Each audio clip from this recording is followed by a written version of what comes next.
The point here that's saying after knight c5, white has knight d3 conveys a fact, but on the other hand, it also conveys, I don't know, something else, something additional.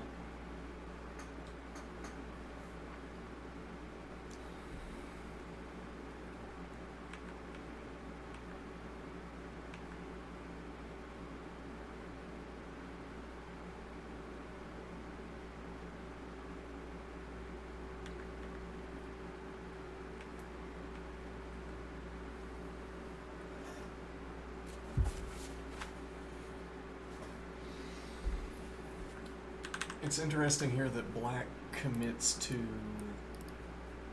trades being open. Black doesn't have to do that. Well, I mean, you might say positionally has to because it's best. Something like this. But I mean,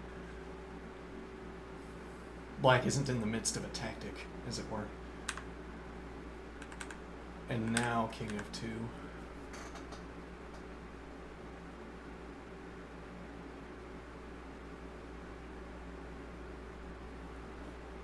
Well, and black either made a slow move because moving back or moving to b8. b6 alternatively, though that blocks the queen.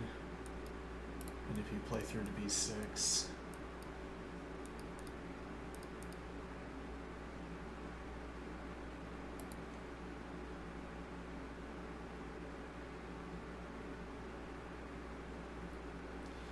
and actually this advance also countermanded by the knight. And then queen and knight pressure against b4 makes a4 difficult. So knight through to b6 to support a4 with queen support. You can try shifting your heavy pieces over to make it happen.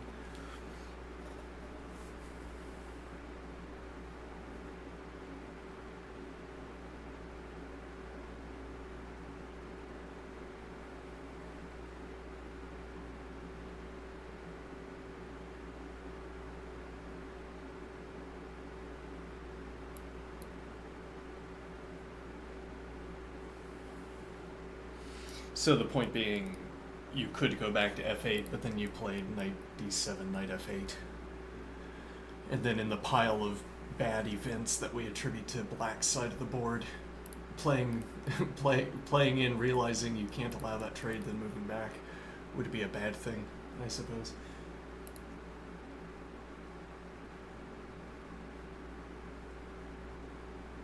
As if this either needs to be the first move of following through on a capture either now or later, probably later, or there needs to be a follow-up move for the knight, but there isn't, so you can't force e5. You might want the knight to stay here. Maybe this could be a defensive piece against also dragging this pawn away so that it can't support an e5 advance.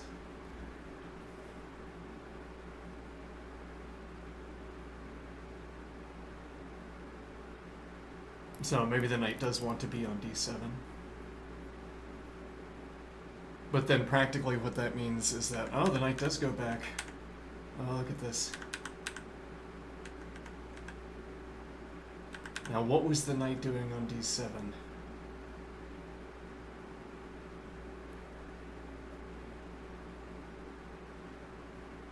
Is there a story behind what this knight was doing that would justify this? This wasn't, for instance, well, hold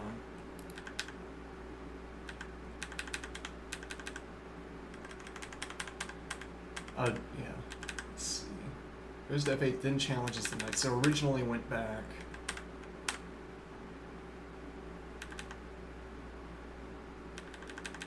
What a strange sequence.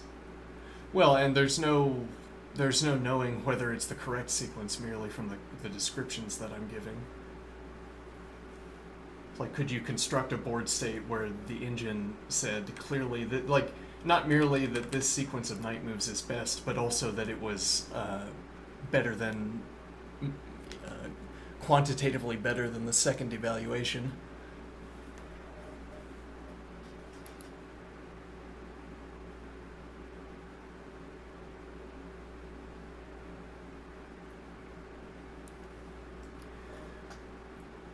Well, and okay, so we're asking, was it a mistake to play the knight here, then to retreat, then to challenge, and then to retreat again? Well, and this is what you'd see if your opponent's vision was beyond your own horizon, as it were. So I am thinking. Like, you don't see that this is a move. Let's speculate. You say, you don't see that this is a move. Black doesn't. Okay, and now, seeing that it's a move, realizes that this has to be done. Okay, now if black had seen this earlier, then black would not have moved here. But on the other hand, actually, oh, what a strange sequence.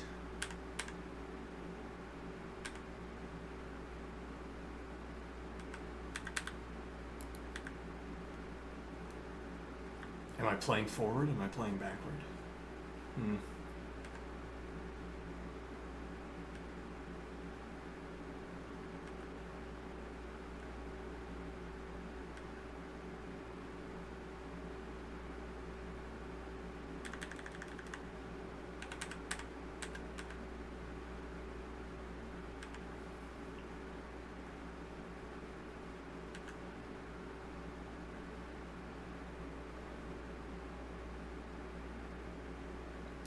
Well, now black could play back again.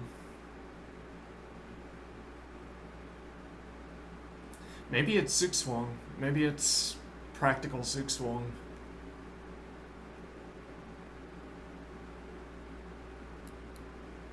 And the idea would be that you evaluate it bad to commit to any of the remaining pawn advances, I suppose. Like, g5 is not a good idea, you think. And similarly, you don't think h4 is good, nor a4.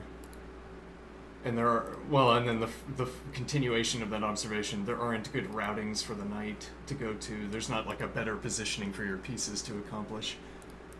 Okay, and then that would be a practical Zugzwang. You could make the advance. Well, I mean, what do you mean by Zugzwang exactly? That phrase comes up in end games where if you have to move, you lose. Whereas if the opponent has to move, it's a draw. Or loses. Mutual Zugzwang.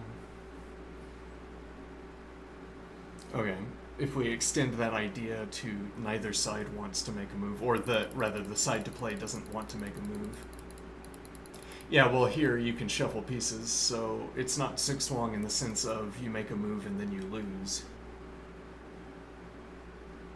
But it's Zugzwang in the sense that none of the available plans that you can identify look good or look playable. Whatever we want to call that. Maybe Zugzwang.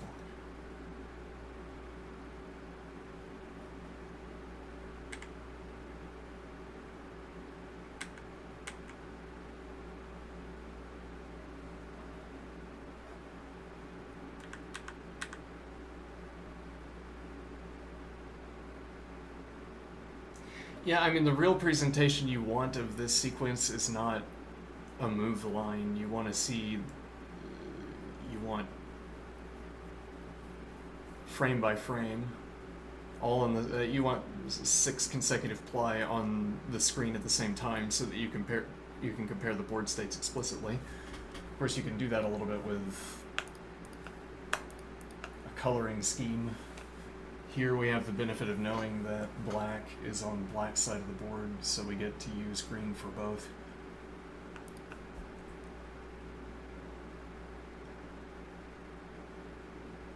A point here is that, well, okay, for this moment. A point here is that, where we go? White has 3 squares for the knights.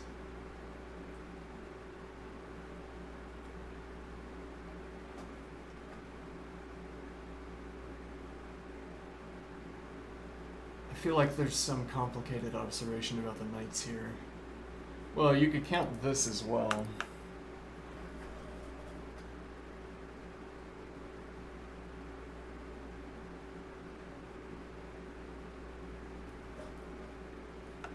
So these knights are jumping back and forth. But it's difficult to interpret what the purpose is of the movement. It's like you have to look at all of the ways this could exit this loop. And notably, white is the one making off knight moves. I mean that after a position stabilizes... Well, okay, black played a rook move. Right, so we have the original position, the first time this position was reached. The knight drops back to avoid a trade. So black, it was white knight move, black knight move, black declines the trade. Now white plays a knight move and black plays a knight move. Well, here the knight can't retreat to d3, interestingly. So maybe that's the first observation to make. The knight can't retreat to d3.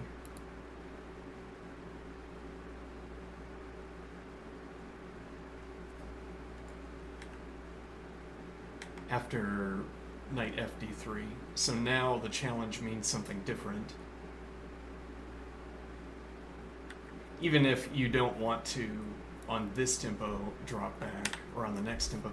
Suppose black thinks white doesn't currently want to take. Okay, and black says, I don't want to take.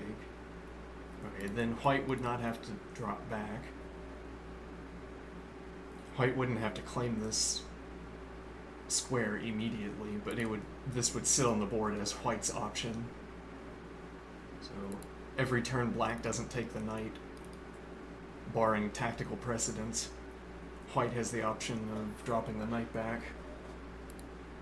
But now with knight d3, these two knights looking at each other does something different, which is that there's a reload knight and there's no retreat. Well, actually, a4, and you have both knights looking at this pawn advance. But black never has to advance the pawn, and then you wonder why the knight's on a4. Can't go back. Well, I mean, you could go back to b2, d1, f2.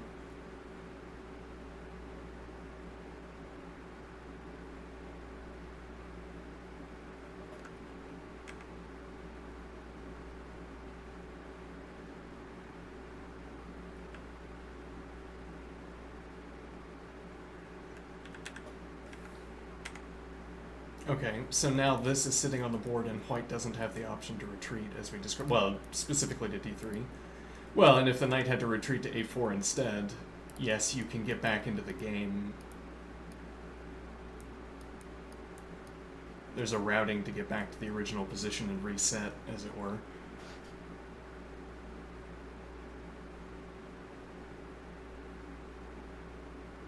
But that would take many tempi.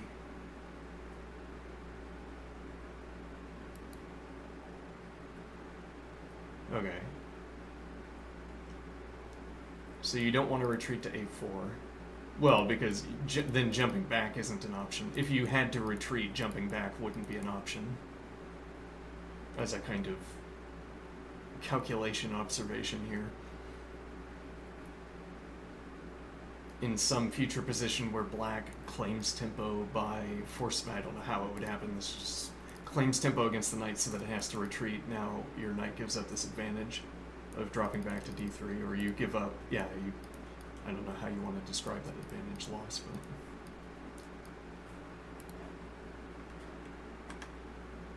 but... Okay, but white gets the tempo and black has to decide.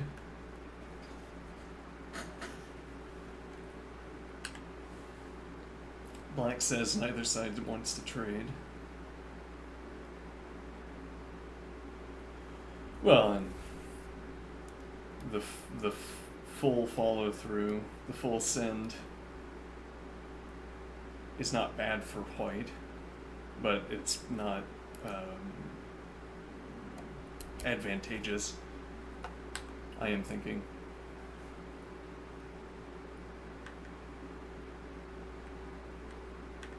Like if we look at the sideline instead,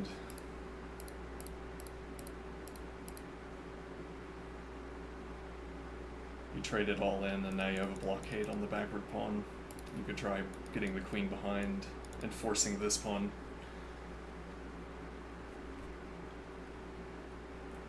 not excellent, but it comes with tempo as well.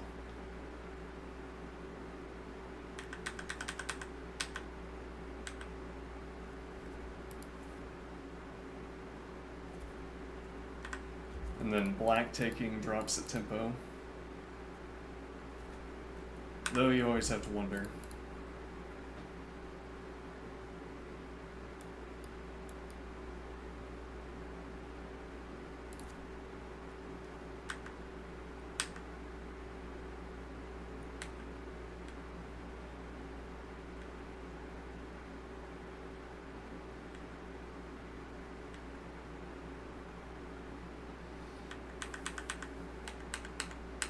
Now, white reopens the option to drop back to d3. But this isn't a repeat because the king is now on f2. Declines the trade. Or maybe we want to stick with that story I just told, which is that this knight tension is worse for...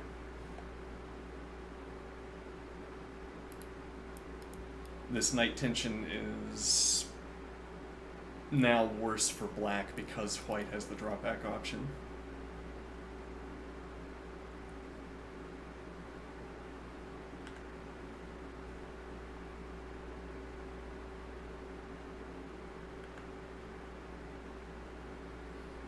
And now, if queen takes, I don't know which knight takes. Suppose, though, that it's the f knight that takes. We're in yet another new position with different conditions.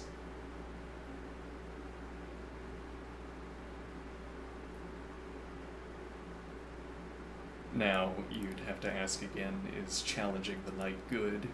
Well, there's no longer a knight d3 drop back because the knight gets distracted. It was declined, so might as well.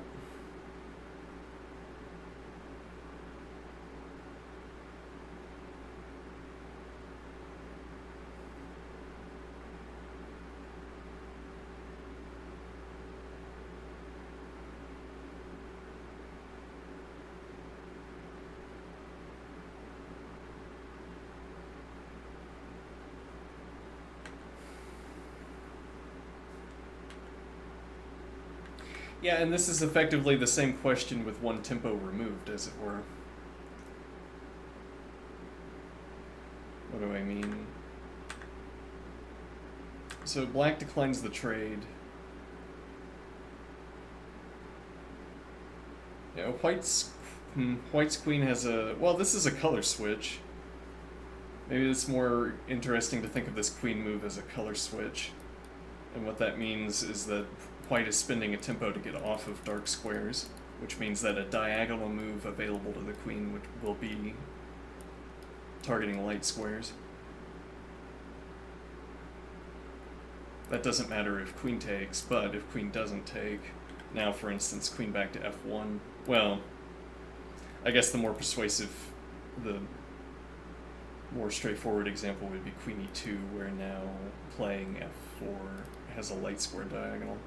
That wouldn't be a good move. I think you have to retain control of the knight. And then queen f1, maybe you're looking for g4 followed by g3, where then you have queen through to h3.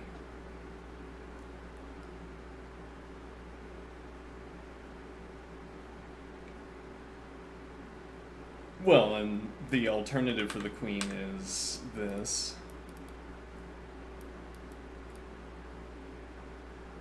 It's like this has less interesting access to the back rank for the queen.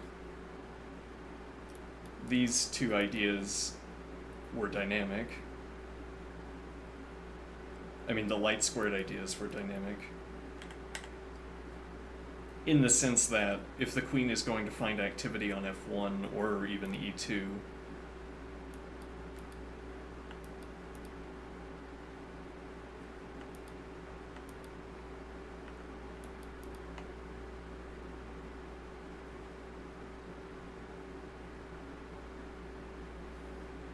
you have to be making pawn advances.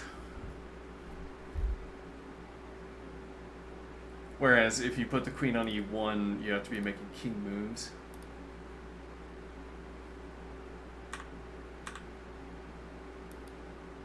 Or you're playing to h1, which doesn't involve a pawn advance. Or you're playing to f1, but you could already have been arriving there. And then g1 has the same problem, which is that at g1 you could be supporting, as a rook, supporting the g-file advances. But then you have a rook available to do that. So you'd rather have the queen on h1 maybe, but now the queen is supplying heavy piece support against h5, which is specifically not good. Maybe. Though, it's pressure if you make the advance.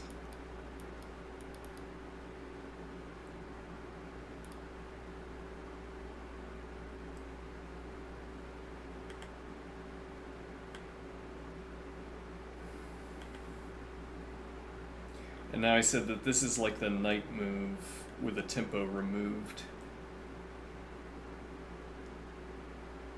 I mean that we thought about this combination.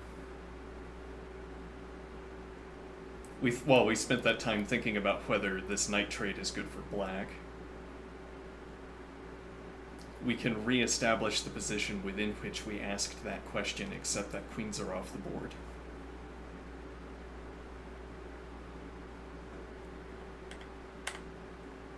And now that position's been established, but it's not a repeat because the queen is on a6.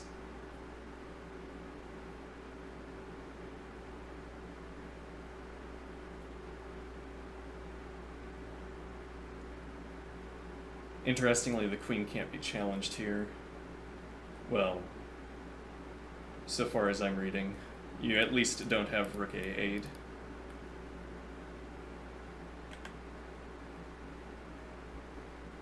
Pressure against e3. I suppose the advance is not in.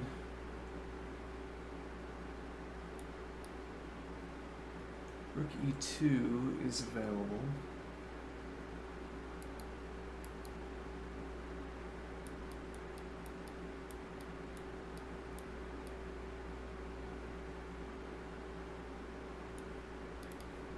It's easy to say if you can look at the board.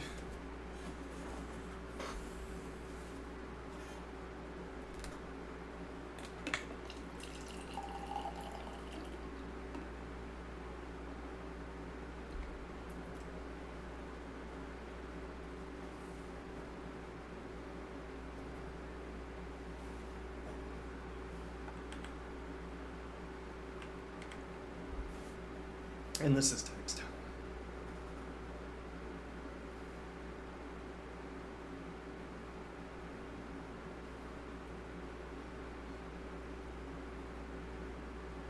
Queen is no longer looking at a5. Queen is also not looking at c6.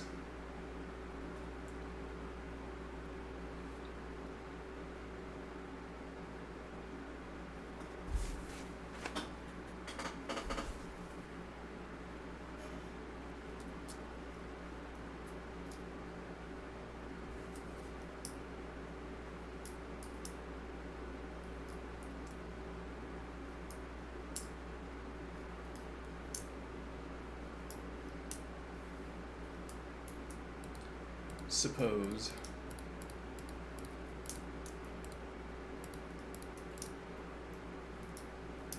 available.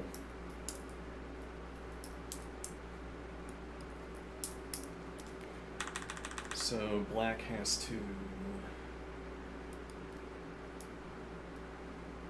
dissuade this advance, seemingly. Well, white is threatening to advance at any rate. Maybe black doesn't want to dissuade it. So I wonder if that works.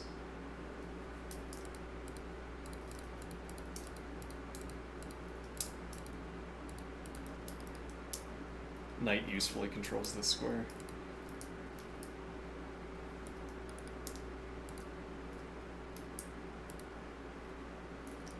Yeah, the knight is defending itself nicely.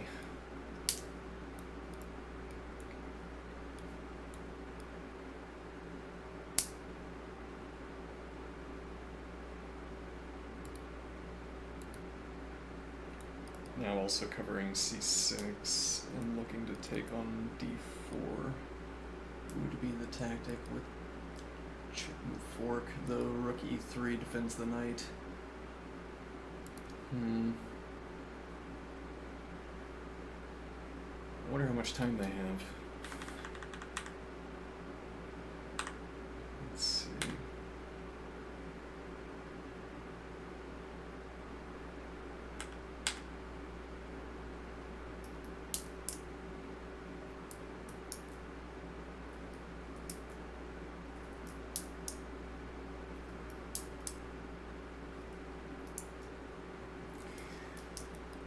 Well, this doesn't pass black's pawn.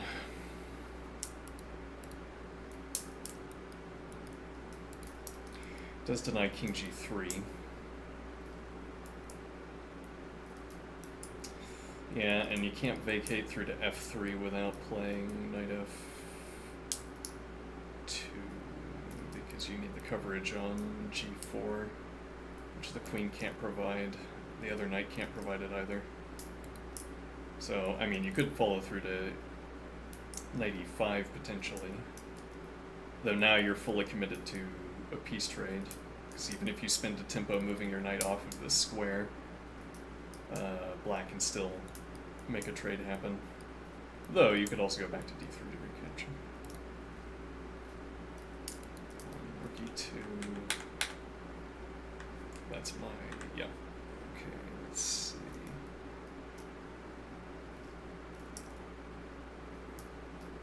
So I'm wondering,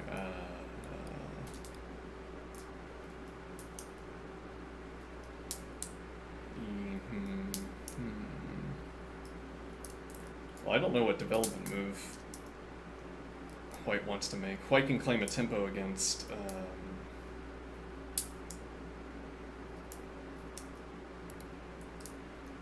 this move, for instance, and now it's not. Yeah, but that's, I feel that seems quite dangerous. Seems quite untenable. Well, maybe it's untenable. Well, yeah, this immediately, but hangs this pawn. Yeah, but now there's this piece that's under pressure. This is tactically fraught. Alright, now... Oh, we have text knight h1. Takes. Okay. G3 can be played, and it is text. Okay. Interesting. We have coverage of a pawn. King defends this G3 pawn. Rook G1 defends the G3 pawn as well, or Rook H1 covers H4.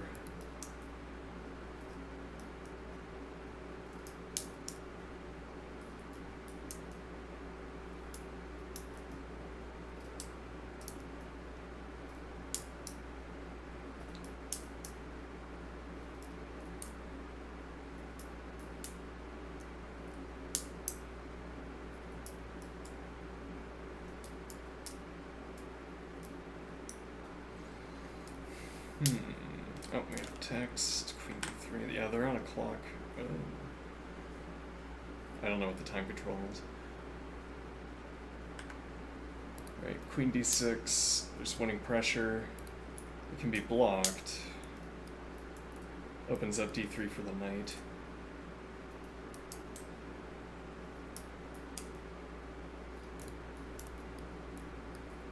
Yeah, how are you taking?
And this is also text. Right, captures in the other direction. I'm getting a little bit distracted here, one moment. Alright, so this is defended, and we have double control over the G advance. Alright, I'm liking this more, probably. And now 93 dropping back, covering this pawn. Well, the same was true if you capture in the other direction, but this is less likely to be the target in that case, I think.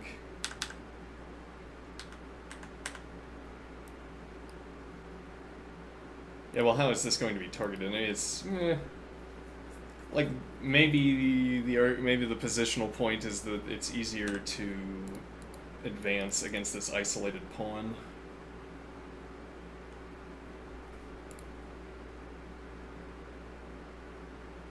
I don't know what circumstance would allow an advance here either, though.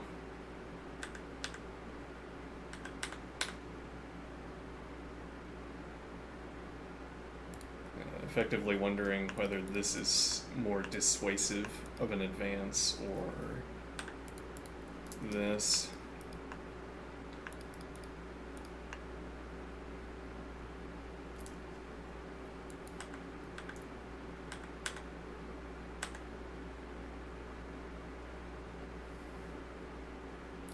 Well, now the G4 advance is maybe what we should be comparing this against.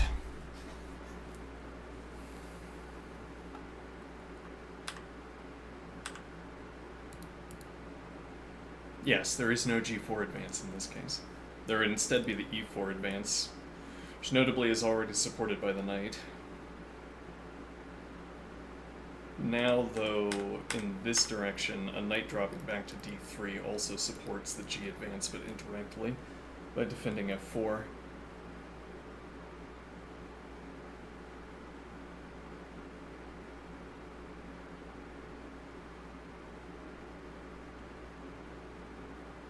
Which is pressured by the queen, and, well, more saliently, was likely to be pressured by the queen.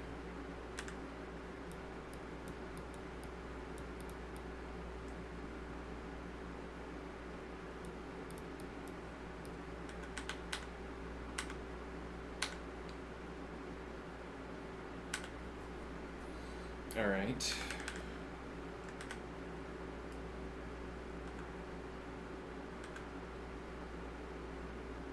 But you're under no obligation to make the G advance. Now, Rook is looking at the F5 advance, which would also strengthen. Yeah, now Knight D3 effectively with tempo, because you could play G4 followed by F5. Maybe. Which would open up Knight F4.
Knight drop back to D3, that covers F4, allowing for G4. Also covers the rook, which is convenient because that rook is going to have, well, going to have one fewer defender.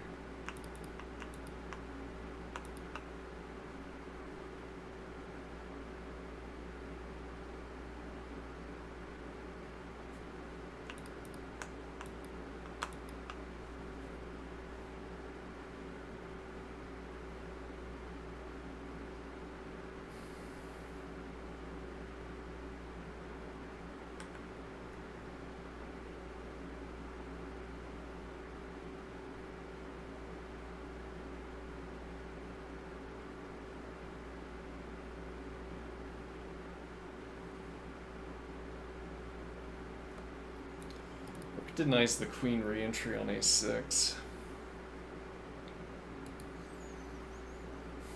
was thinking...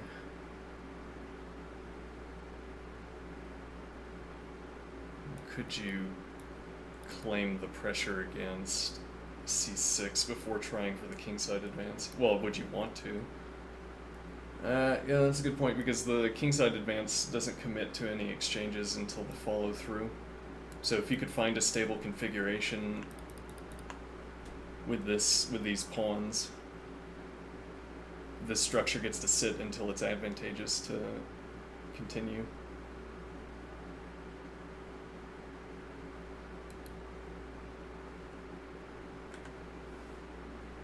So if white can force this advance through... Well, then... So black still can't advance a4. So this is stable. This is blockaded. The only other source of pawn activity would be black's other pawn advance, which is unlikely. So there's time. I mean, black would have to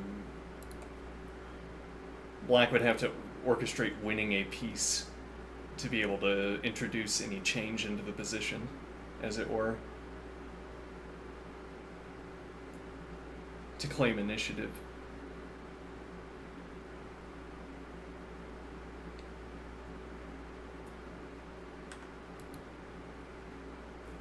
Which is now threatened with rook d8 to play knight d7 and offer again the exchange of knights. Well, and that would stall the g advance.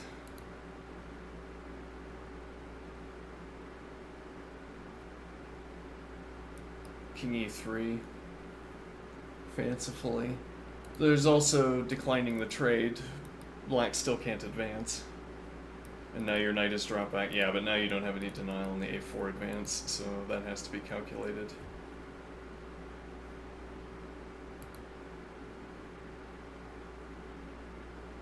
Well, actually you do, because this also... this also denies the advance. This is also a stable position for the knight, because if advance you can take the pawn with rook support. Well, it has this salutary characteristic, I guess. Then, but that's also with tempo against the queen at the moment, at least.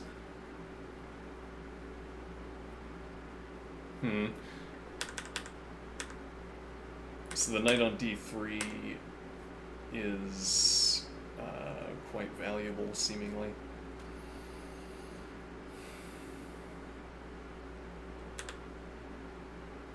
So much so that, yeah, I think I am supposing that if black plays knight d7, then white will drop the knight back to d3.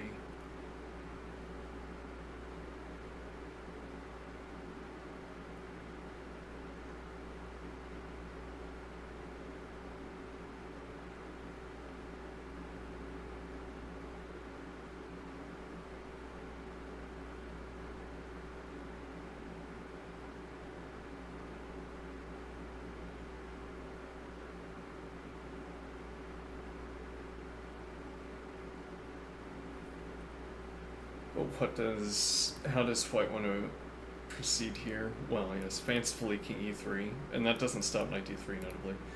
So you defend f4 to support the g advance. You still don't have, yeah, you would need support for h or to be able to kick the queen.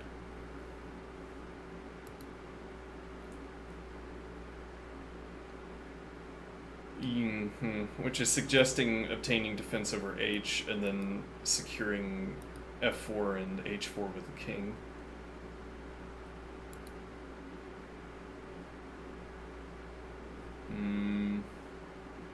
You can play... well, can you? And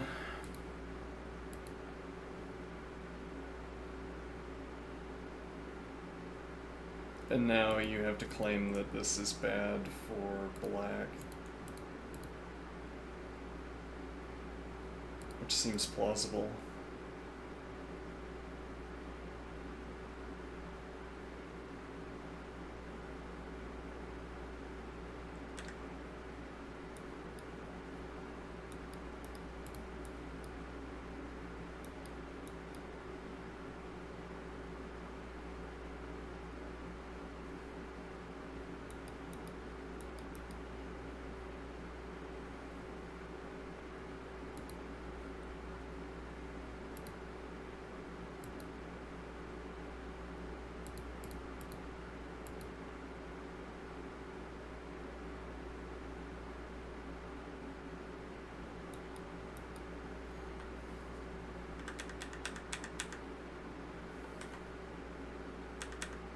Yeah, well, and so the real stem cutting point here is that this in black forces the trade,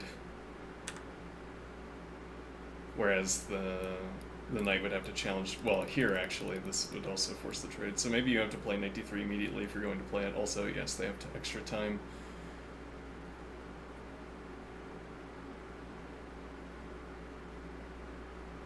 Knight d3.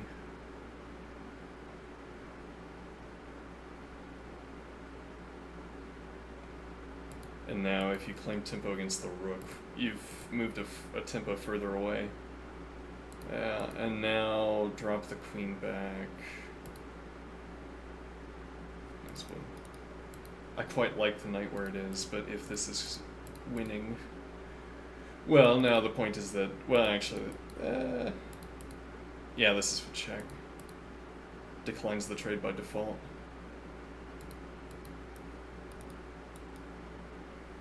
Yeah, rook's unsupported, you'd also have to play f4. And rook takes c6 doesn't distract the queen from the defense of g6.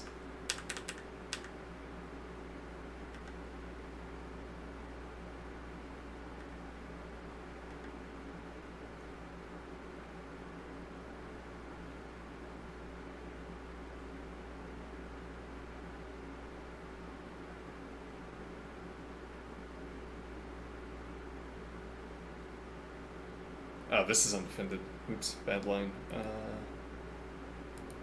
Oh no, it's permanent. Bad line, bad line. Yeah, where are you going to move your queen? You'd have to choose... Well, you could avert the queen trade entirely, and now you're looking for this advance to kick the rook.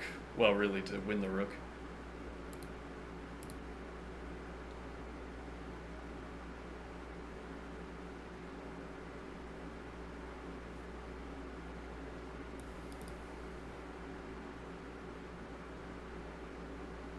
And there's no advance because you take on g6 with check.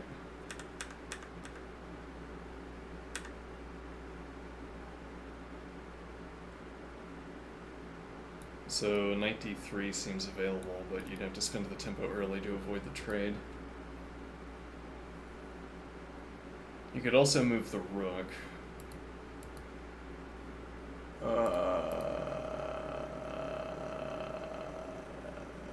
Can syntactically. Yeah, no, probably not. Okay.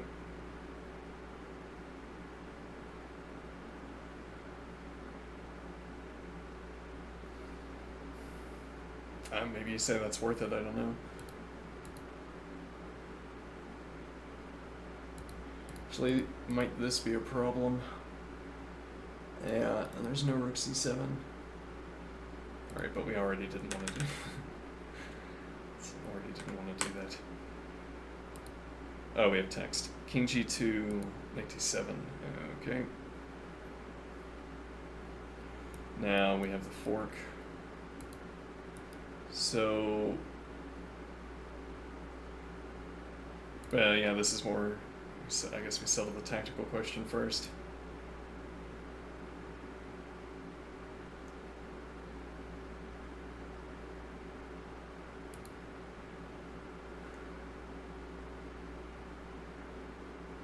Sacrificing the exchange and winning with pawns.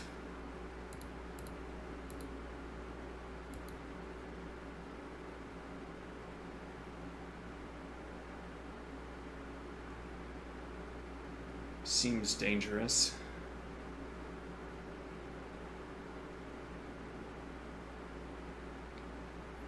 Black gets the balancing initiative of playing a4, which hangs b4, but you're at material for it, or you're still at material.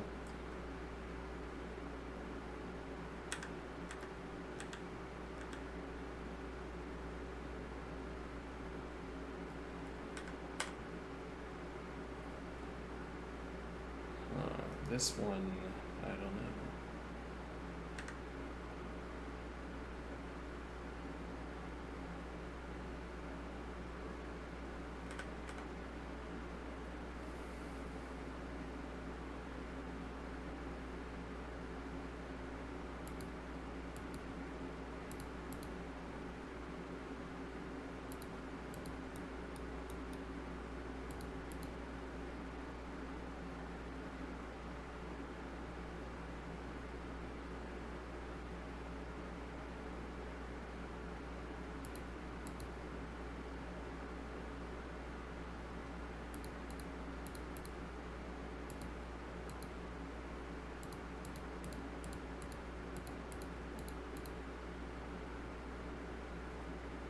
with check.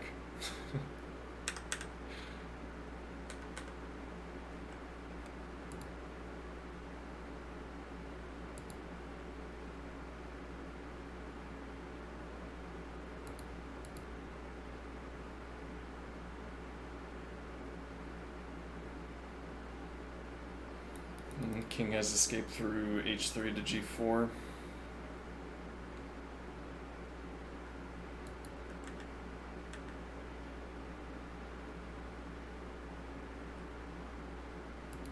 Only other option for the king. This doesn't allow the pin. Yeah, this doesn't work either. Well, it doesn't work. Depends on what you mean by that.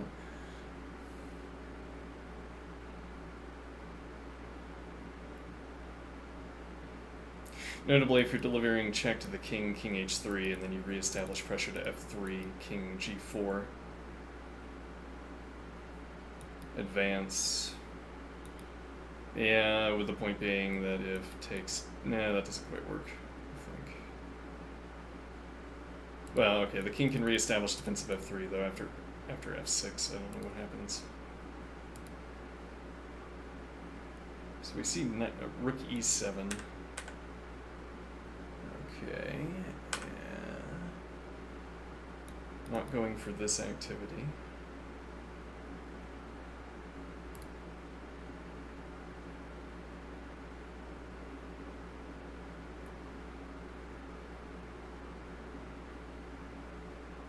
If you take with the pawn here, you are blocking your own heavy piece.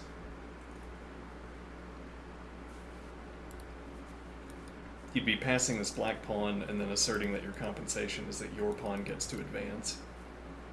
But that would require taking on c6, and you're removing one of your own points of pressure. You'd have to do it with this rook, but from here, covered by pawn. From here and here, yeah, we're doing that. From here and here, colored by rook.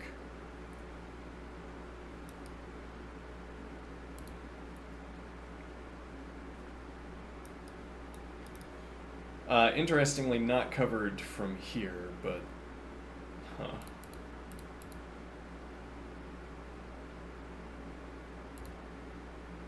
Yeah, if you give up this rook pressure, you don't have a4.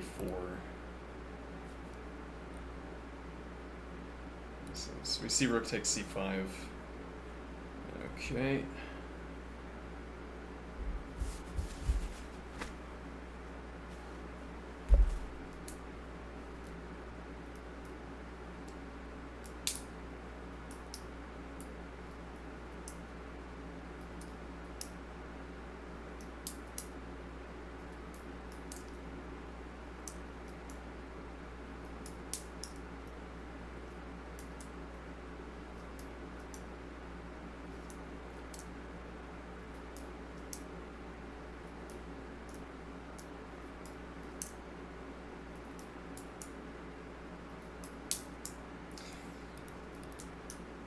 Queen e5 through to c7. And if you accept the trade, this we drag a pawn from f4 to e5 and advance against the king structure.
gets pressure against a5, maintains pressure against c6.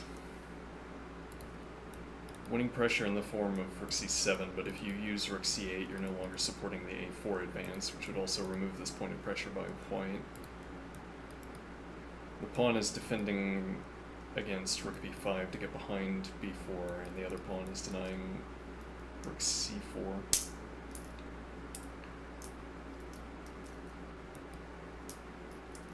So you don't want to cover this with your a rook, I am thinking. Well, oh, we have text.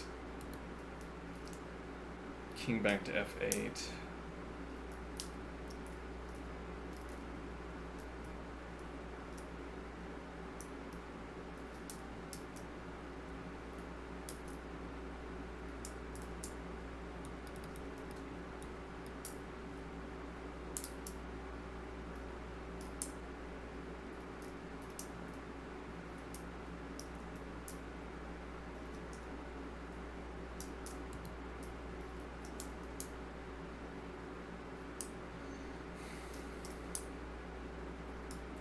Yeah, I don't know how to think about a position like this. Suddenly, all the piece activity is heavy piece activity.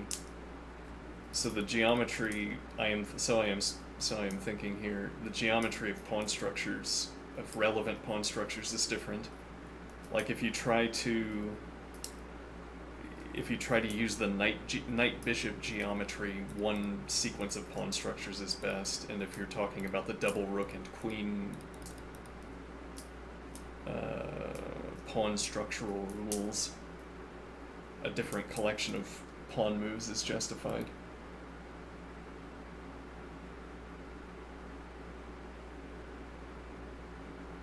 Yeah, I wanted to activate these pawns, though that's also exposing the king structure, and it requires a lot of defense. White has accomplished the advanced castle position with an additional pawn. If the queens come off the board, which actually maybe is more of the point of this move, that black wants to be able to avoid the queen trade. Though, is black able to avoid the queen trade?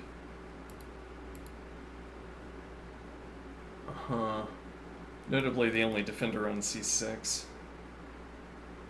And the white rook is in a position, yeah, though now you can't take with a pawn.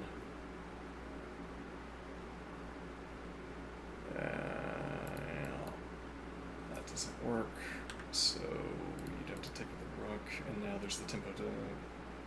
Yeah, though now the point here, or...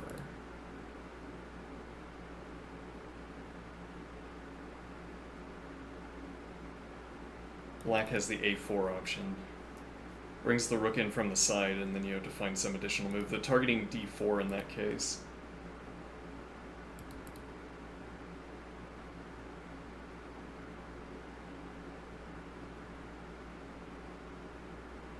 Actually, here takes with check.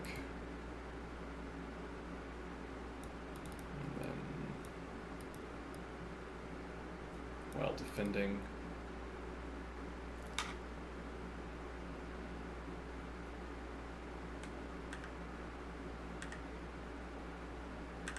So that advance is still denied.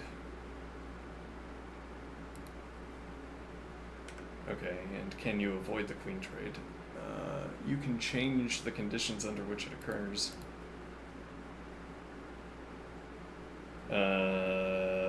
Yeah, because this isn't going to work.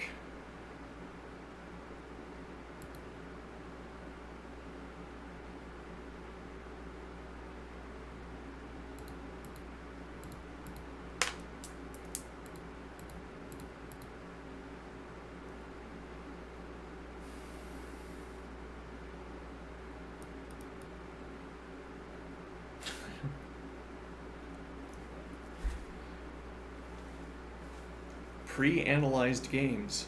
Consider not running your own engine.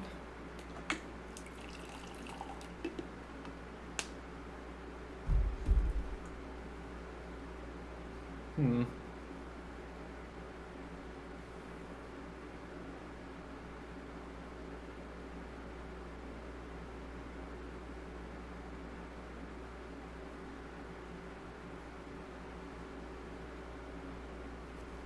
Yeah, this is a different game, but I'd say white still has the advantage. The easy king development for white.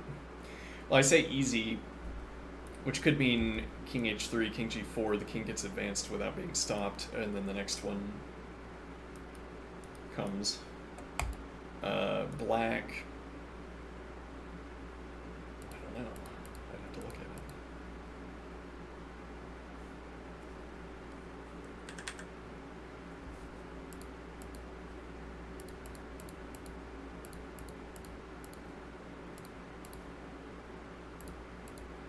Stymied by rook.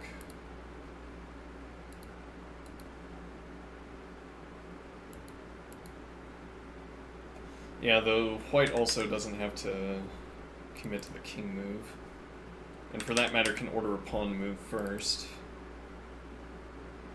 This can be targeted, though then defended. Whether you want to commit to giving black a target. Well, and because you could play king in front of the pawn and push h5.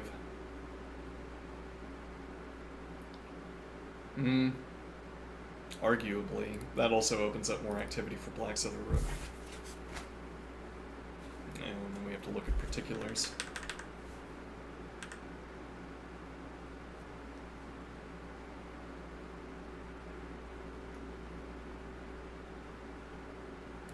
If you avert the trade here,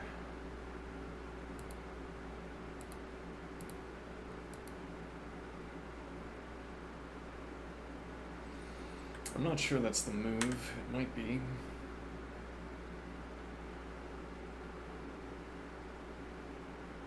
Actually, white might also, though this is looking, well, this is covered by, oh, no, this is hanging. Uh-oh. Hold on.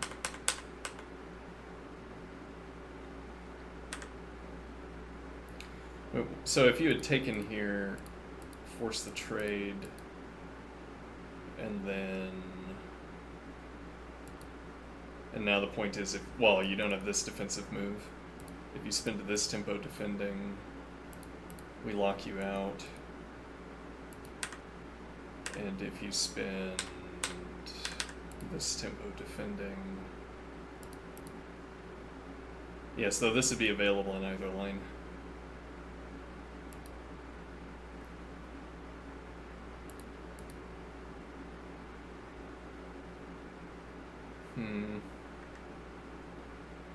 Yeah, you'd want to stop here, though. I don't know how the tactics work out exactly on this.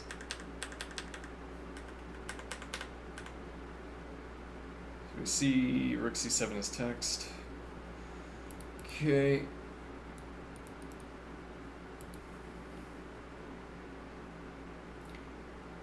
Yeah, I was thinking rook b7, but claiming the tempo against the pawn. Yeah, though actually, if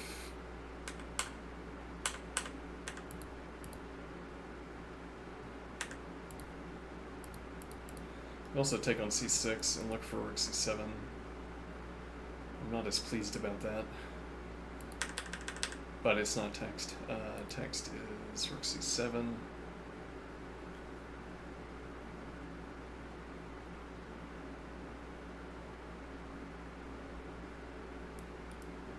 Queen to d2.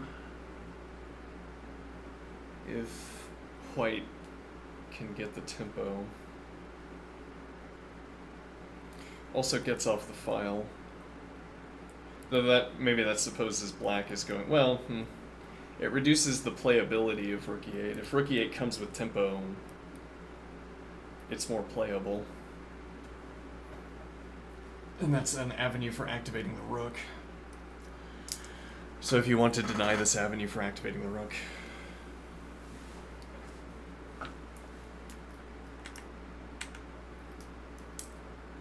queen c2. Well, and this follows the This follows the theme of applying pressure against the light squares. I mean, f7 and g6.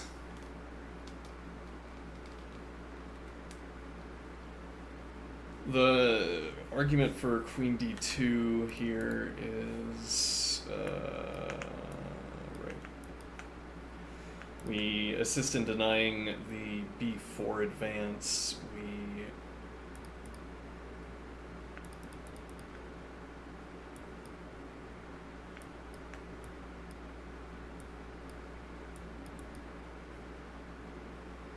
We cover f4, which would support g4. And we support d4 pawn. It's like these are all descriptions that I'd be giving to a bishop or a knight. Well, in that regard, it's much like the minor pieces you could have covering these squares. It's like a knight that's on either c2 or e2, and it's like a bishop that's on d2. Whatever it's like means here, but at any rate, queen c2. Okay, we have heavy piece activation against c6.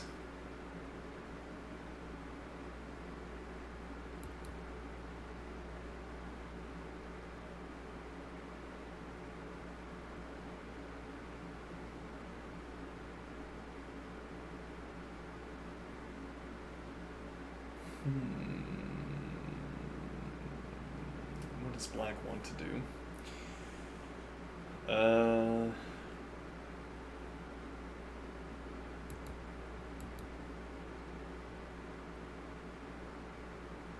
That isn't adequate defense, though I am thinking there is not adequate defense. So instead you want to claim the pawn. This is threatening, this is claiming tempo. You're threatening to take on g6. Are you? No, maybe not. Like if you spawn, like, okay, I'm going to initiate my queenside advance. Though actually that's not legal at the moment, but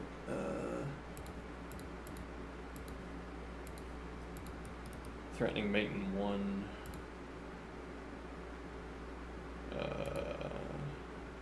White's king escapes, let's suppose.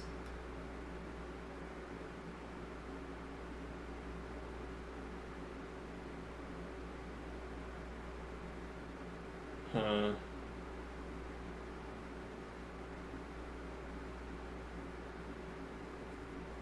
Like here.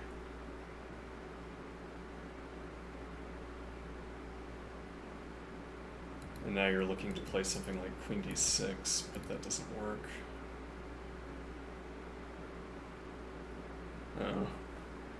Uh-oh. Rook e6. Alright, well now if rook takes... I'm not sure this rook, and we're looking to play queen c5, plausibly. Which also supplies defense to d4. If you take now... Yeah, we get the structural damage without having to commit to sacrifice. With tempo.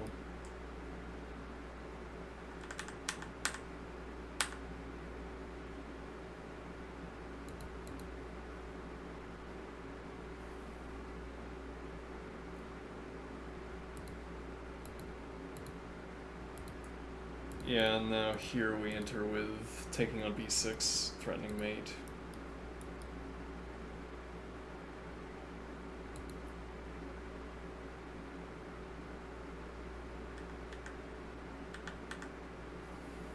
So you can't take on d4.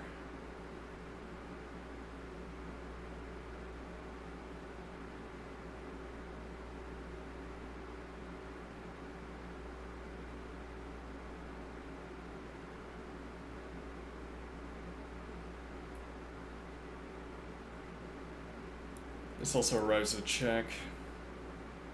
So letting this sit.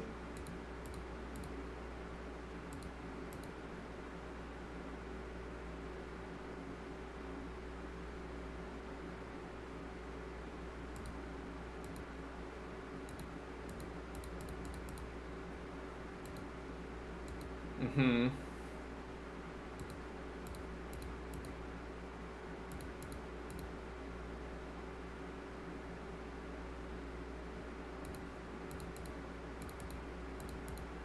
No, not quite.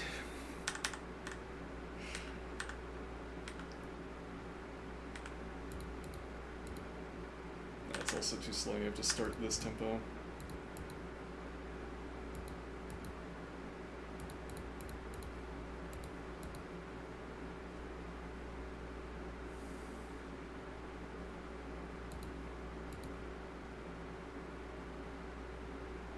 Hmm.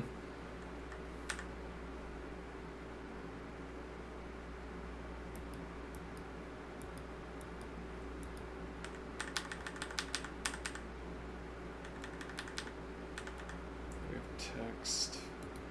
This is complicated. I don't know what trades are good here.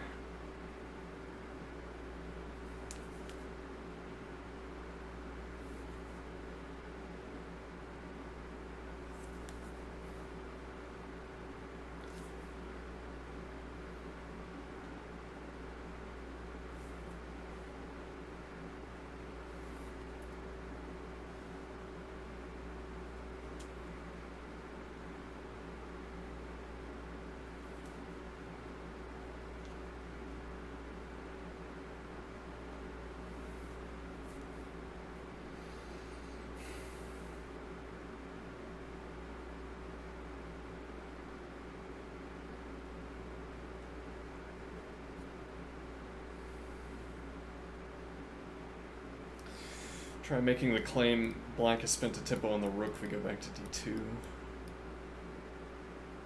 And look for more dynamism.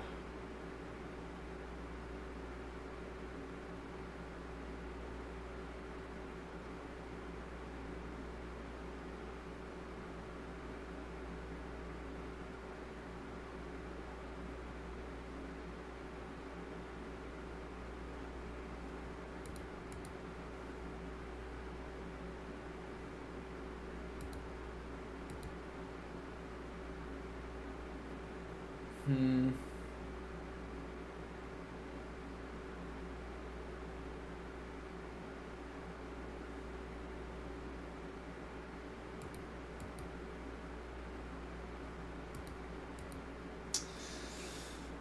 I'm suspicious. No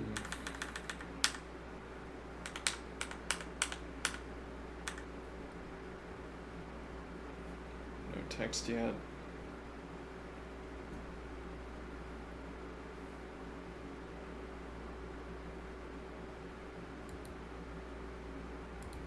Yeah, I guess what you want to be able to do is play king of 2.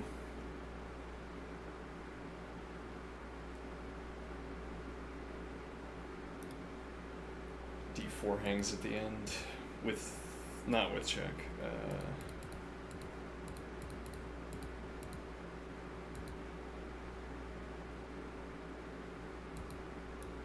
Wanting to maintain this pressure, but now havoc.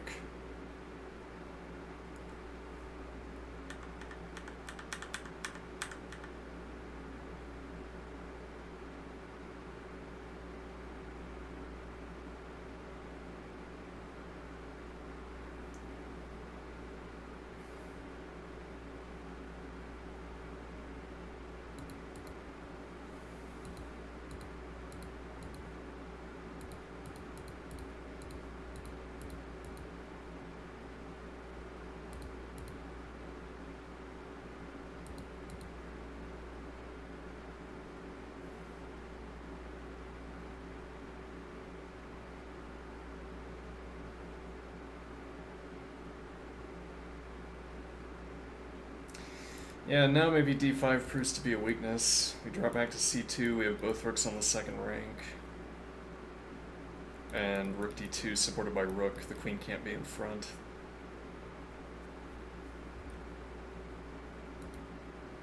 Rook 5 takes c6. Okay. And it is indeed rook e8.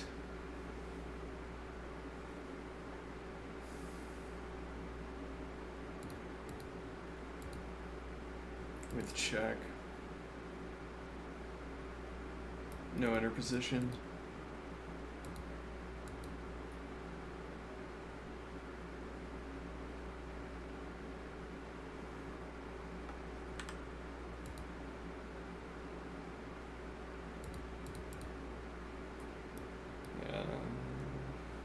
The pawn is pinned.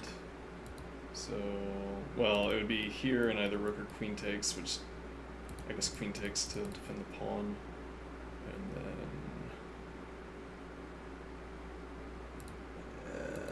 then covered.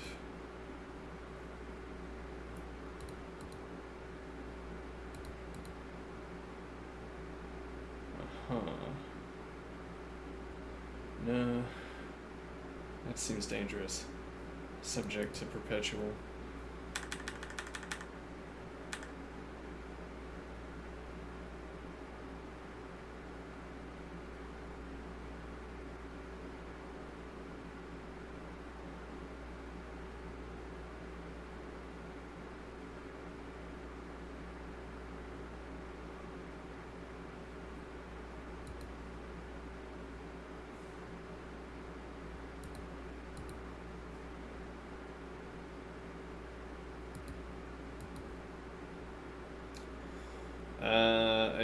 I'm guessing this doesn't work. Immediately hang this, if nothing else.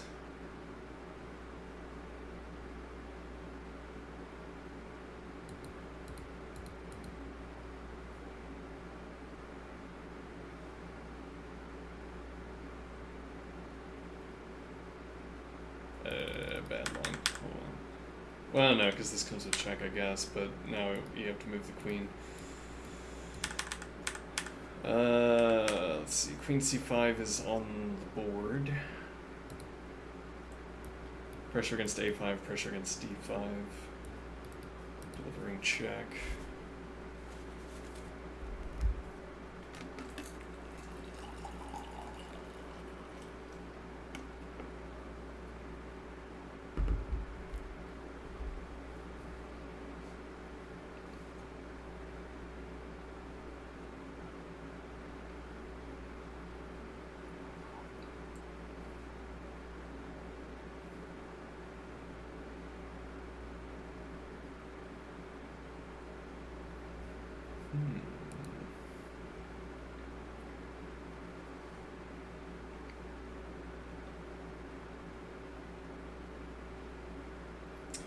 King g7.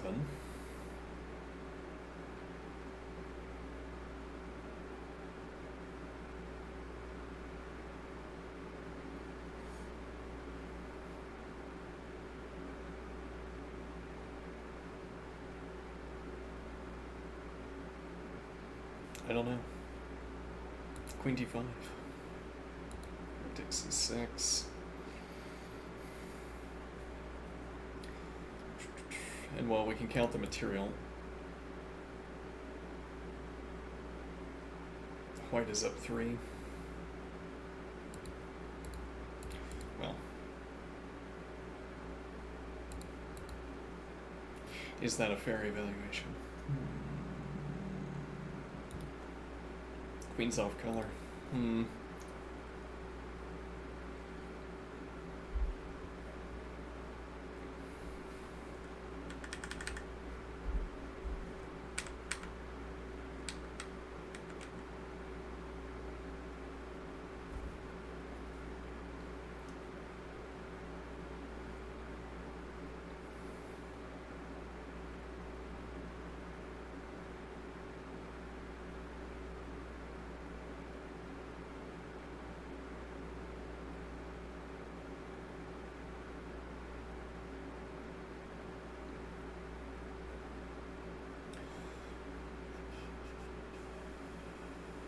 Take c6 as text, with tempo against the queen, pawn is defended. The better line, delivering check steps, you still have to move the queen. Queen defends f3 at the end of this as well.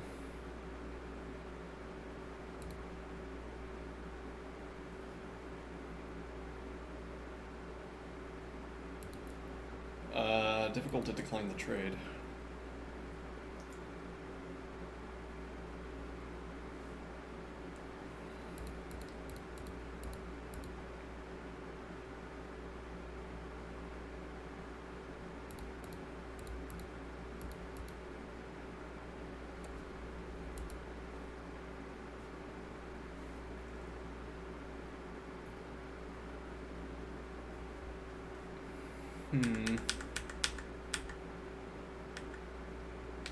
Rook e2 is text, king h3 is text, queen e7. Reverts the trade. Actually, you didn't have an option to offer the... well, yeah, here damaging structure, but black didn't have an option. Ah! There we go. Alright, let's see.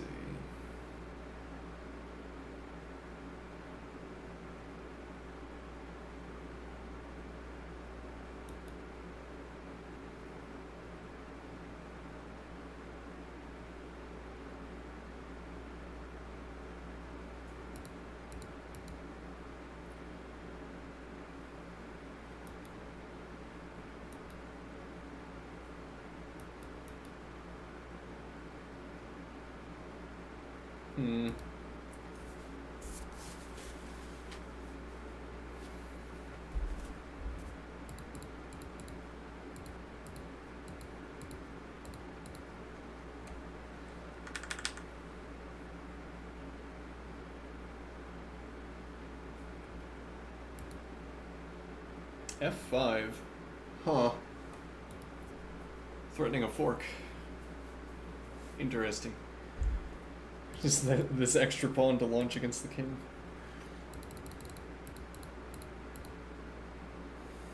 Still have eyes on a5.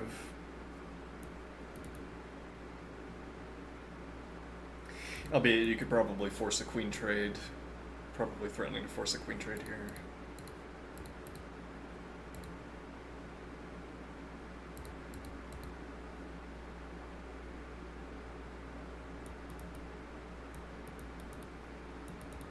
Yeah, no check from behind.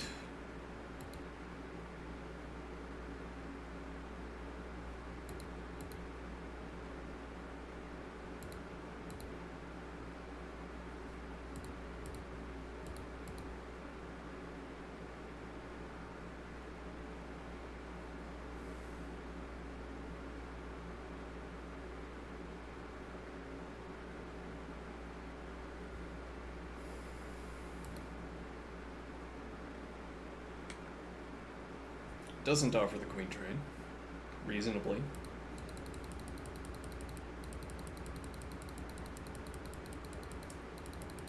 Though offering the queen trade looked persuasive.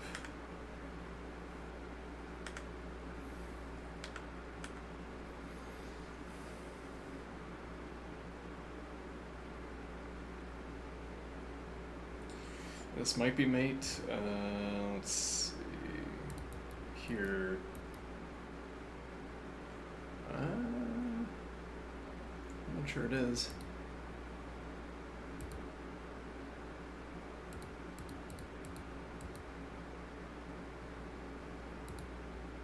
Yeah. Queen h5.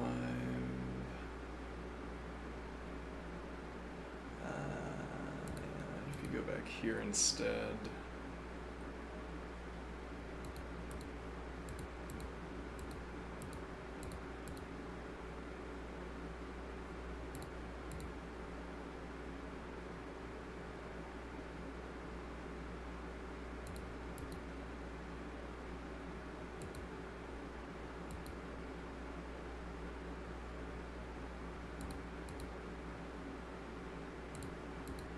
Where is it?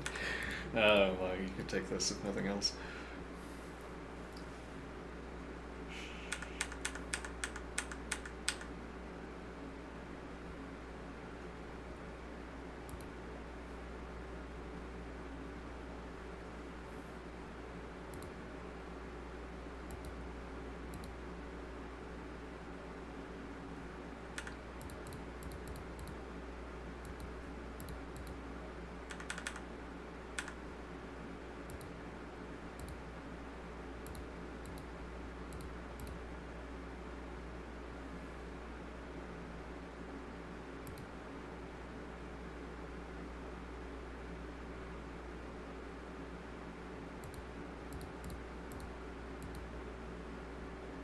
Mm-hmm.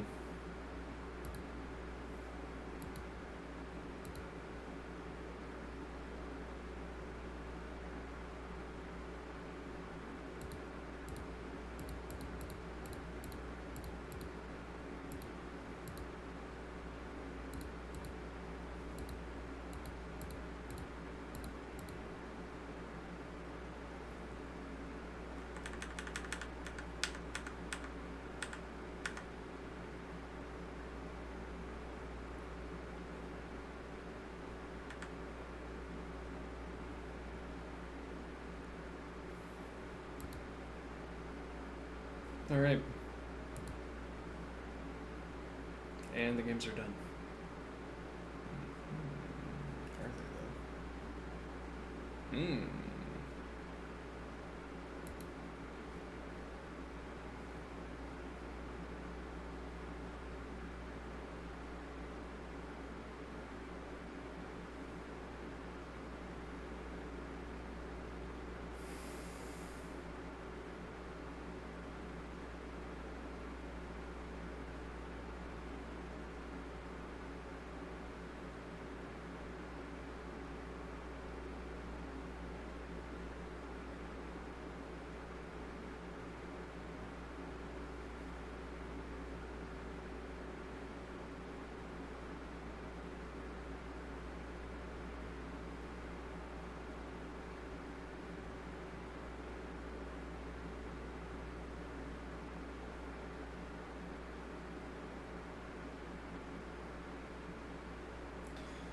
Alright, how much time do they have? Not so much.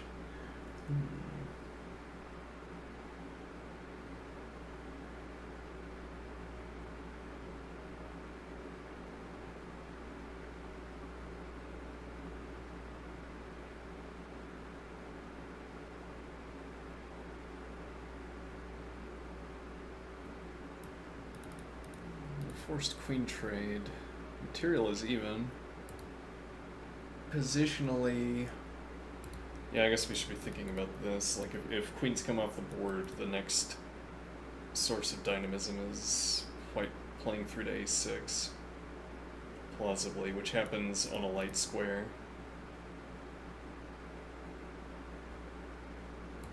The rook on d7 is covering base of chain and blockading the advance. Knight can be anchored.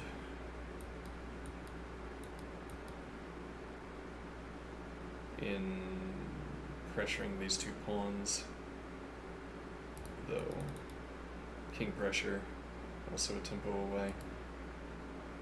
Yeah, though if the queens were coming off the board, who knows where the pieces would be, but looks like queens are not coming off the board at the moment.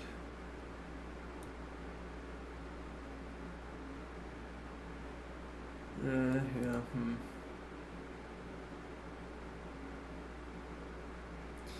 I was liking queen b6 to play bishop b3 with tempo against the queen covering the rook. Queen defends bishop, queen pressures pawn, but hangs a4.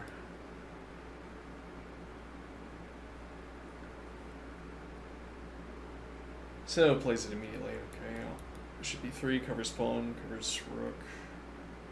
The square is not currently pressured.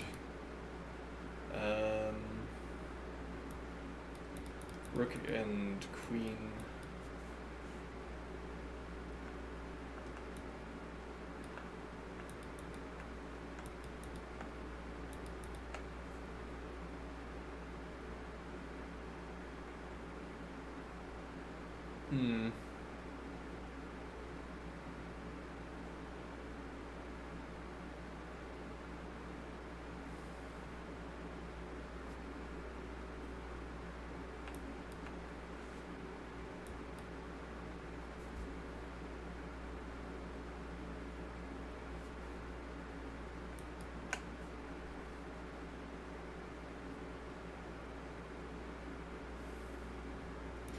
Bishop also denies queen access to d5 for the diagonal. So the square you'd want to be claiming, I guess, is e4. So you'd have to vacate it with a knight, and then you could claim diagonal pressure against the queen, or rather against the king on g2.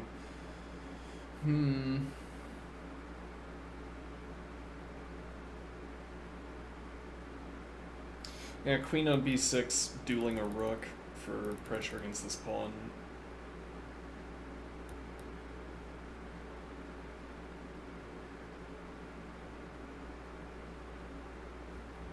Yeah, maybe you're repositioning.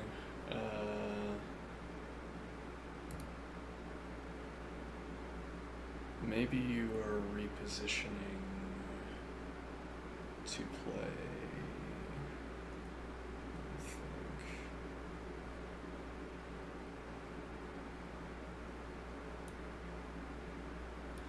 Rook b2, but there's no support for it. Rook b2 followed by bishop c2.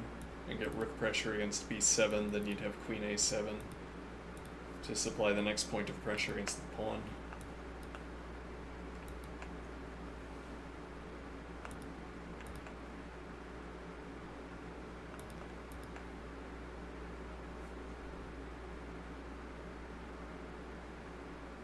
And then bishop. Is that what the bishop wants to be doing? Well, it's pressuring the square where it wants to go. That wouldn't be green. I guess we do red. Yeah, it's pressuring the square where it wants to go, and then apply pressure to...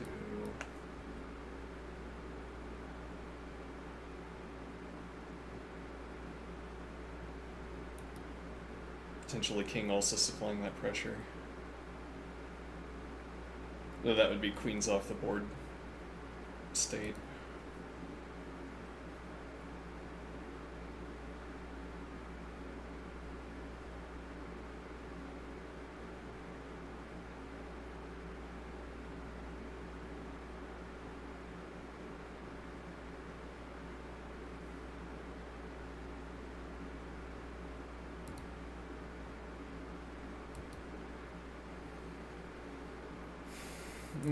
If king shuffles, now queen b6.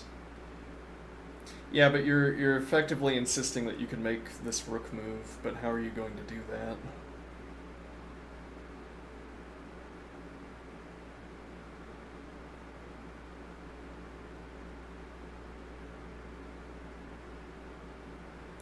Yeah, it doesn't benefit from this either. This rook c4 option of some interest.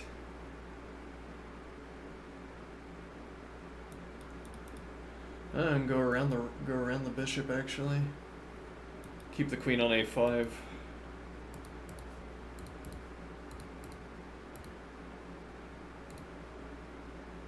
Oops.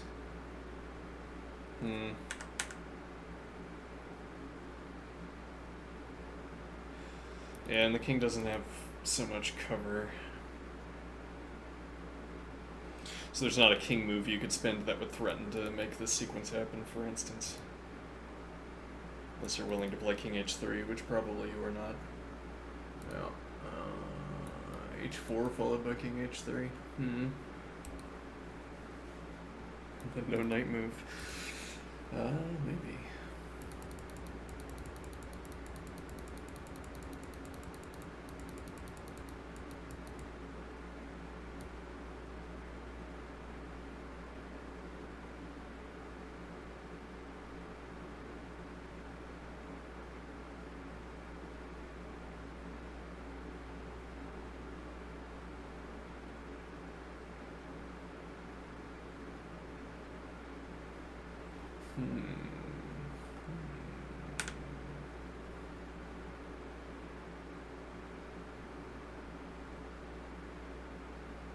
Well, what does black do here positively? I mean, if white makes a mistake, we can see black's responses, but what does black do positively?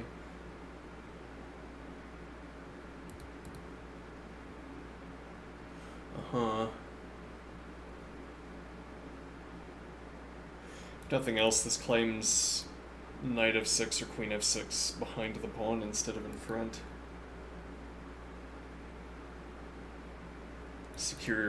secure a high water mark out of this peace activity.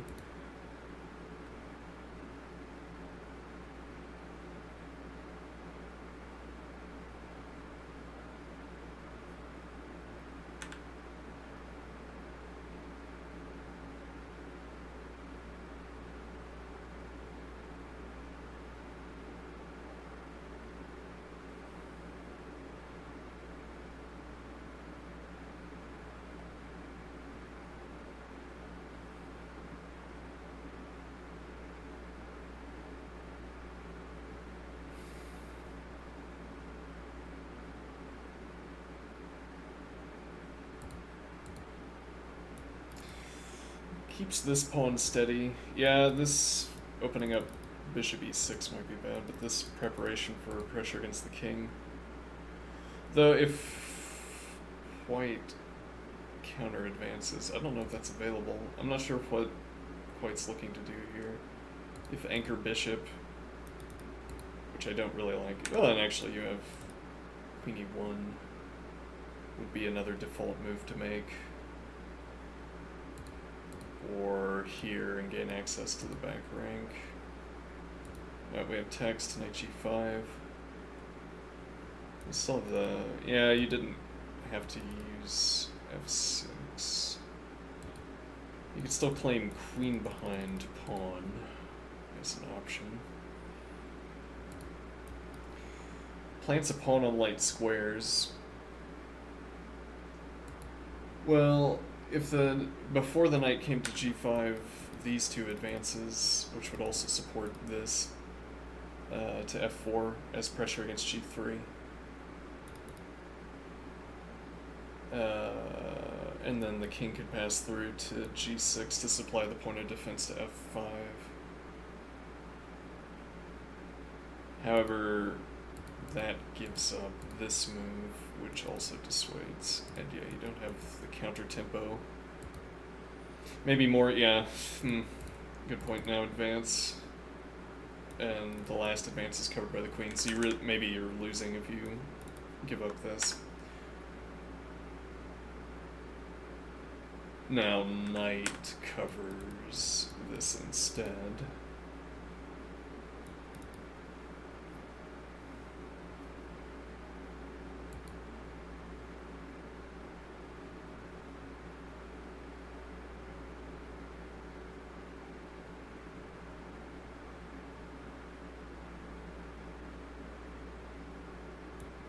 Yeah, this diagonal immediately open.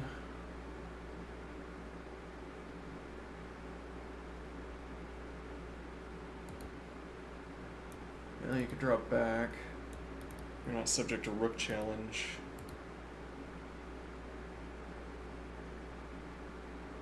I'm gonna take a break here. Be right back.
Okay, I'm back. We have quite a bit of text, actually. Queen E1, Queen D3. Pressuring the now undefended light squared bishop. Rook pressure with queen support. Okay. And now Queen E3 offering a queen trade. How forced is it? If at all. Actually, if you do take this, you can't move the knight.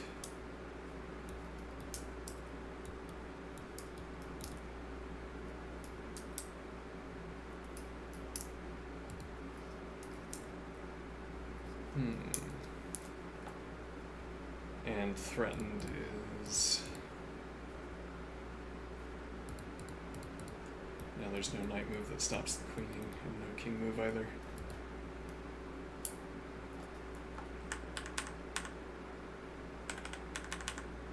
So queen takes e3 seems dissuaded.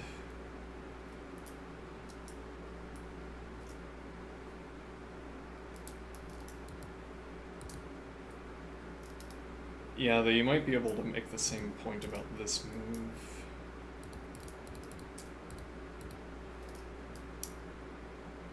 Not quite. Close, though. Well, what does close mean? You can't prepare it.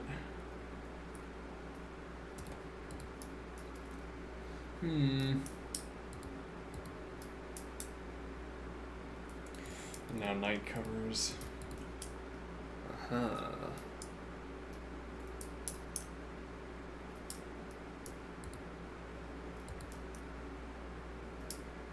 no, bishop. Bad move.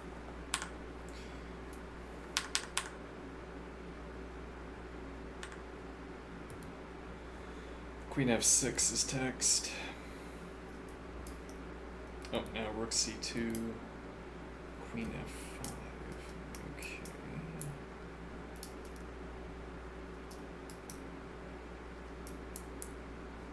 So white still has this bishop-rook complex.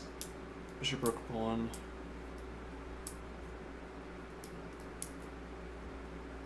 Rook defending pawn as well. The only weak link in this is the bishop, requiring queen support if black can find the pressure. Currently, yeah, though queen covers c5, so claiming tempo against the queen, you don't have the capture on this turn, and you have to give up the rank.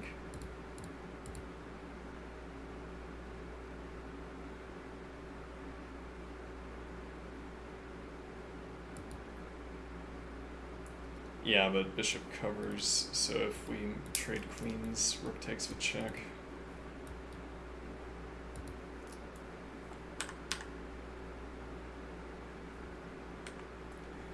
Rook f2, queen h3, right? I'm losing it.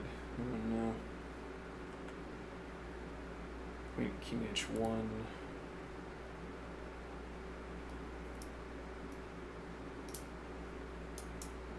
Yeah, the queen is now locked down. There's no h advance to kick the knight, so we don't have. So white doesn't have.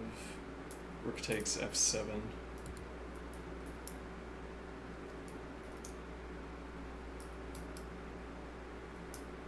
Though, what does... Well, this might become a threat. Rook covers queen, effectively. Or again. Well, actually, queen covers. Yeah, that doesn't work so well. Black doesn't have to take, is the point.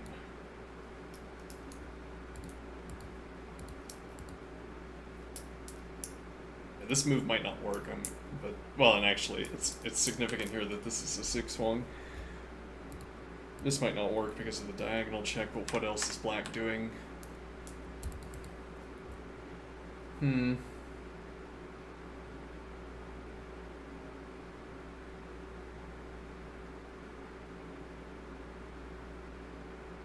is the knight doesn't want to reposition, I suppose.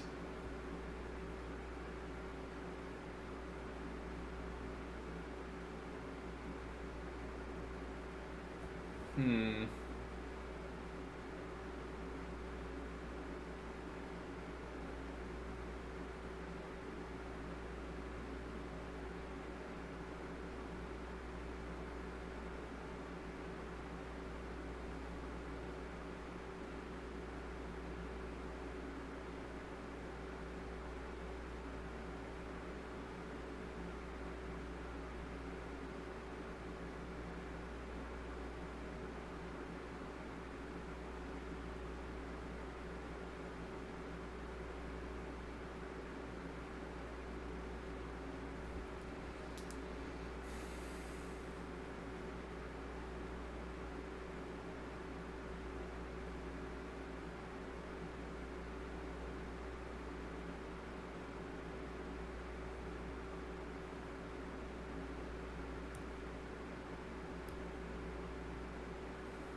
Hmm.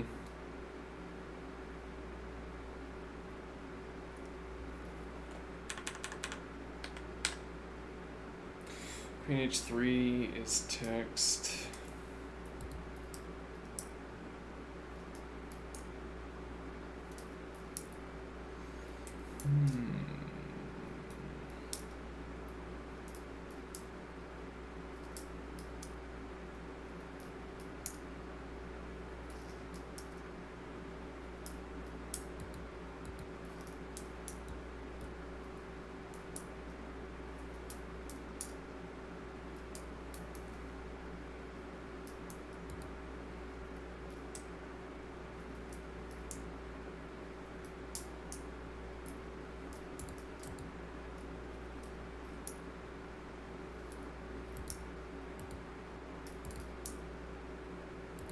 Rook still covers.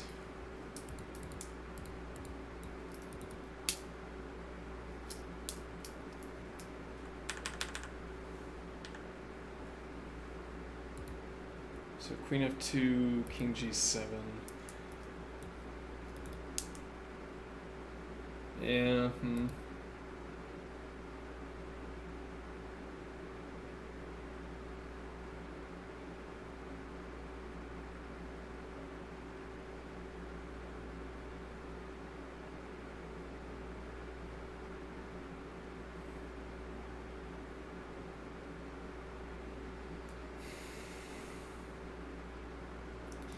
Well, as noted earlier, the last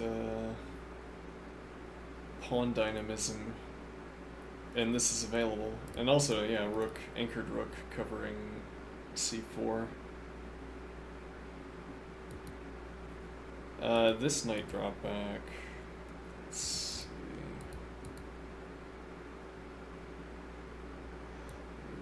Queen covers, actually. Yeah, this is undefended.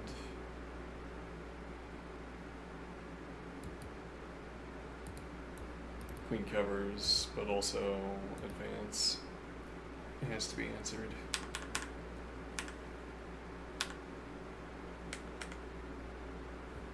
Rook h4, queen f5.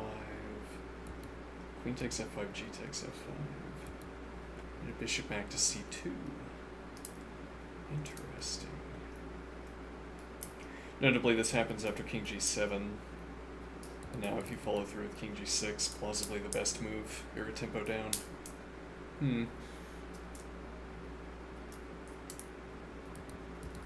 And this defense...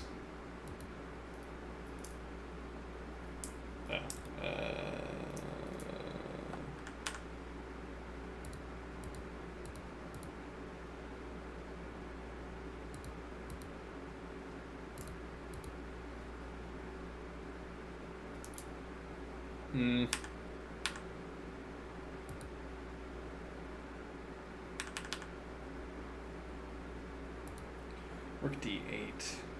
Okay. Maybe preferring king f6, though what is the... Wait a minute. Takes...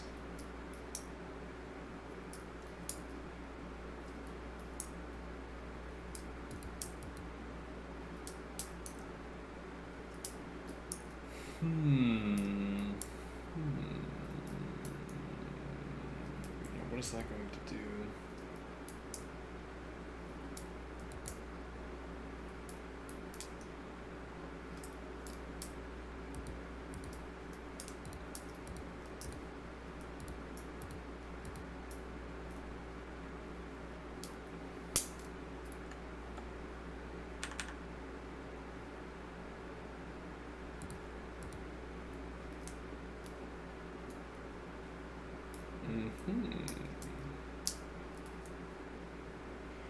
Indeed, threatening mate.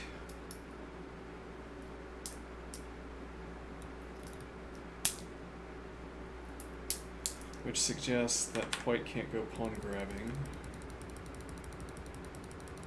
Well, the same is true here. This doesn't come with check.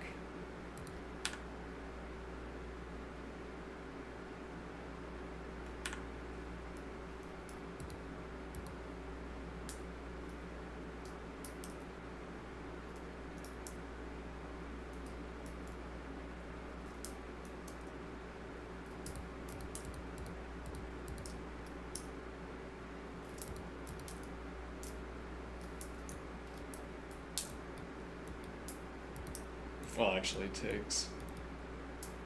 Covers the queening with pressure.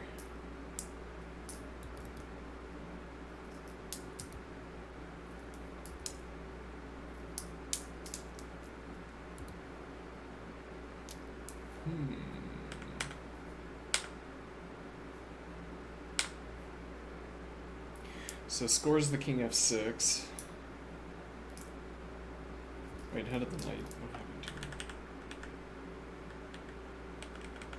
Oh, I guess I was on the side then. Careless. Okay. Advances with tempo, escapes with check.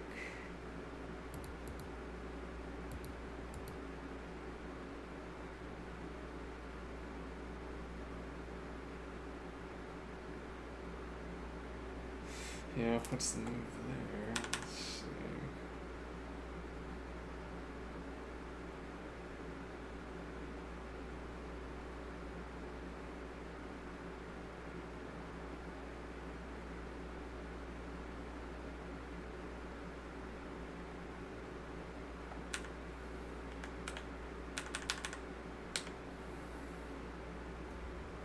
And d7 is played, rook d8. g4 anchors the bishop, which is supporting the pawn.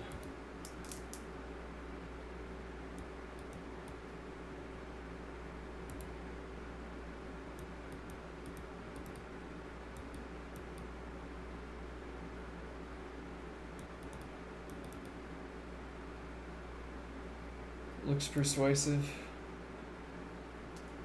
Knight e6. Indeed, but how persuasive? Well, this is pinning. Yeah.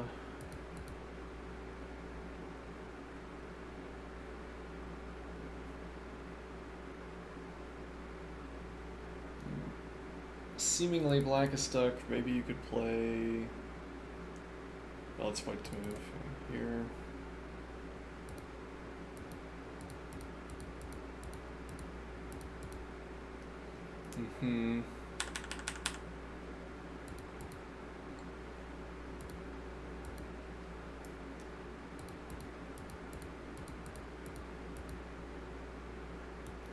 With tempo, it's not really the persuasive kind of rook continuation.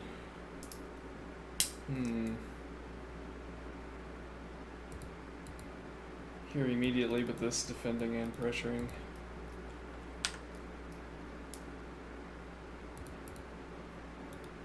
Until I get the next tempo in.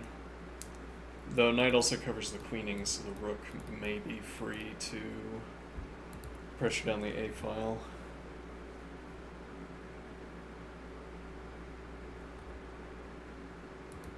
Rook d6, king e7, also breaking the pin, and this would come with tempo. Maybe obliging, yeah, it takes. Has to be pawn takes. I say has to be, but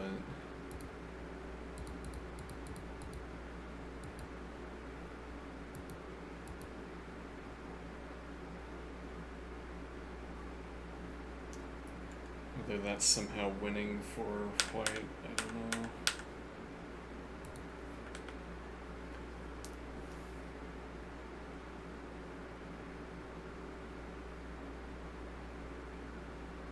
Okay.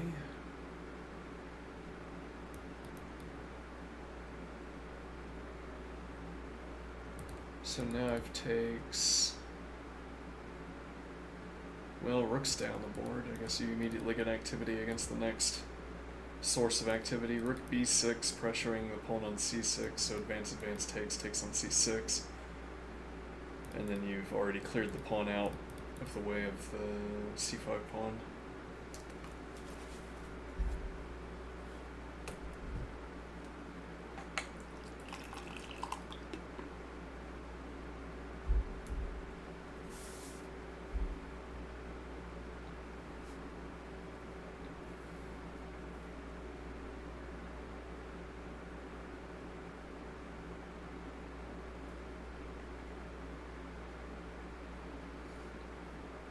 Rook is stuck defending, king can't activate.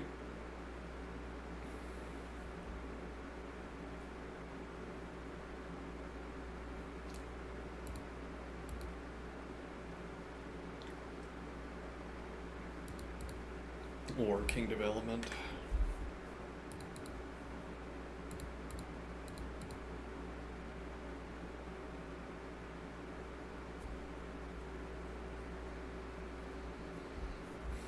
And if, well, now so black can spin these tempi, I suppose, though, yeah, and get behind with the rook if challenged.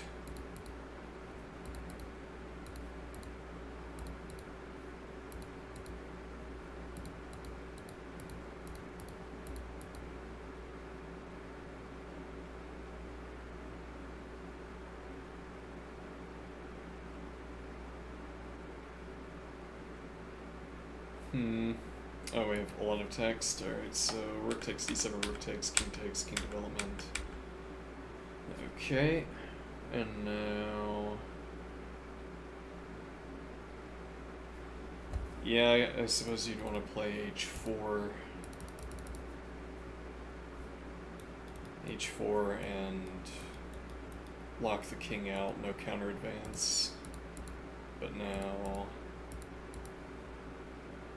Yeah, actually, white has the opposition. You have to step back.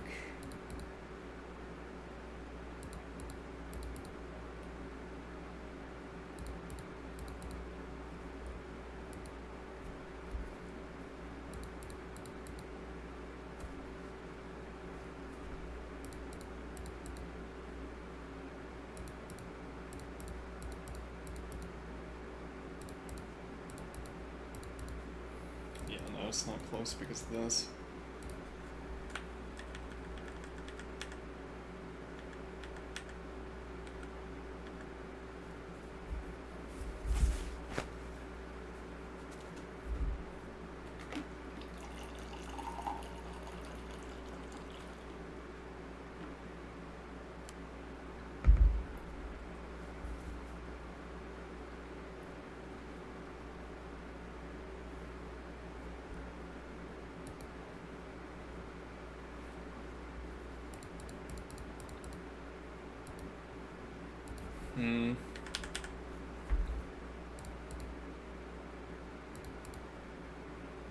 Yeah, you can't advance your king, you'd have to advance the pawn, and then you step forward.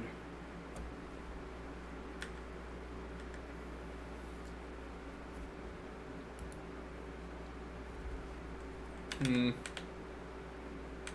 No, chooses e4, king g5. Ah, now that is a different question, isn't it? So now you have to take on h2 instead. Indeed. And actually, it's wrong that you have to take, too. That was another miscalculation. You don't have to take on c6, you can push this pawn.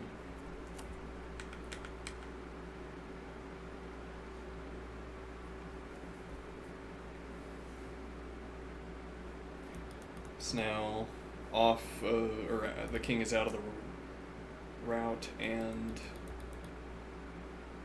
you're closer.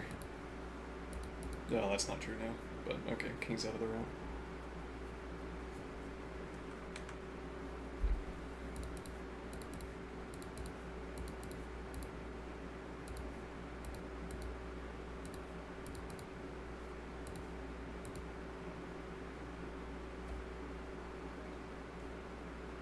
And there is a technique. Notably, white could also impale on the pawn. Yeah. And then queen the other pawn.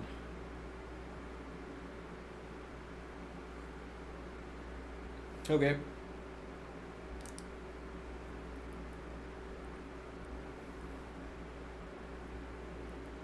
Fine. Alright. See ya. Wait, what time is it? Yeah, okay. I'll call it early. See ya.